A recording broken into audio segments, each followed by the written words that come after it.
Can we talk about something that parents don't always feel comfortable saying out loud? And that is that raising a child with ADHD can definitely be frustrating. It doesn't mean that your child is a problem. It means that you are trying to learn how to meet them where they're at. Things like them looking you directly in your face and saying they're okay, and then asking them to do something and 10 minutes later they have not moved. And think about it, you're still thinking to yourself, I know they heard me. That's the part of ADHD that can drive parents crazy.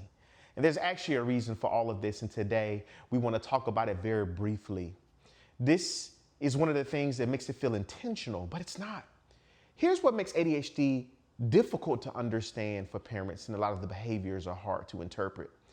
A child remembers something they really want to do, but they forget the things you tell them a couple minutes ago.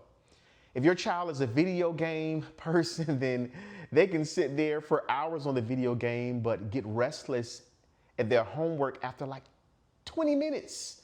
And that's confusing. Parents look at that inconsistency and think to themselves, clearly you can pay attention when you want to, because that's what it looks like, but not necessarily. ADHD isn't simply an inability to pay attention. It's difficulty regulating attention, and that's something different. So here's the part that a lot of parents miss. As a matter of fact, let me give you another example real quick. Your child may not know exactly what they're supposed to do, and when they do know what they're supposed to do, they still struggle with it. And this is where parents start saying, we've already talked about this. A lot of parents come to me and they say, hey, I'm tired of repeating myself. And that's very frustrating to them. But knowing something and doing it consistently are very different. I want you to think about this. Your child knows their backpack needs to be ready in the morning, but they deal with time spatialness. And so being late or procrastinating when they have an ADHD diagnosis is kind of normal. The problem isn't always, listen to this, do they know?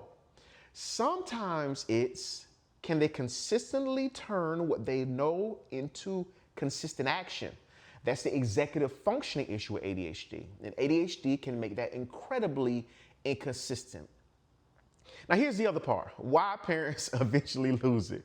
Now imagine going through this every single day. You know, get dressed, take out your clothes, wear your shoes. You know, did you brush your teeth yet? I know a lot of our preteens skip the brushing the teeth and taking showers, especially if they have ADHD, because it feels like a menial task. That's really what it boils down to, okay? And so they're remembering so many things, but it's the small little details. Here's the thing though, how are we helping them organize? How are we helping them remember things?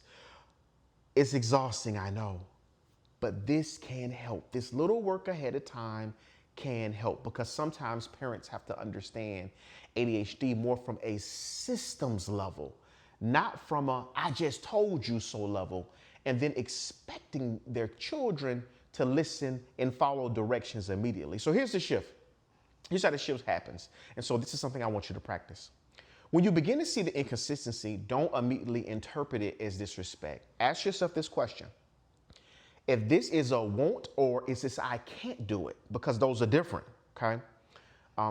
If it's a won't, we may need some accountability and reinforcement. But if it's a I cannot do this consistently, then we build systems. Maybe that's a checklist. I believe in checklists. Maybe that's breaking down the task into little things. Maybe that's fewer verbal instructions. Maybe that's putting the backpack by the door every night, because proximity allows remembering things, okay? We're creating enough structure for a child to systematically listen. That's what's missing. We gotta have structure. And if you're a parent that struggles with structure yourself, then how can we be consistent with helping our kids learn structure, okay? So certain things like checklists, putting things in specific places where they're supposed to be, so that, for instance, when they walk out the door, they will not forget them. All those things are helpful. The night before, going into the room, one-on-one, and helping them pick out their clothes, doing that on a regular basis, all those things help. That begins the process of building structure. That begins the process of building a habit. And habits can turn into routines. And this is what kids with ADHD definitely need. Well, this is the first video for you all. Keep on checking back in if you're a parent and your child suffers with ADHD, or you have ADHD yourself. Well, thank you, May. Then, of course, this channel could be very helpful for you. This is Dr. Cleve. I'm a licensed counselor, child and family therapist, and I'm here to help. Please click that link in the bio. I would love to hear from you, and chime in below. Look out for weekly videos directly from Dr. Cleve, and I'll talk to you all soon. By the way, before you get out of here, also in the comments, please let me know some things that you would love to see. And I can make some videos based off of the topics that you want. I'll talk to y'all soon. Peace.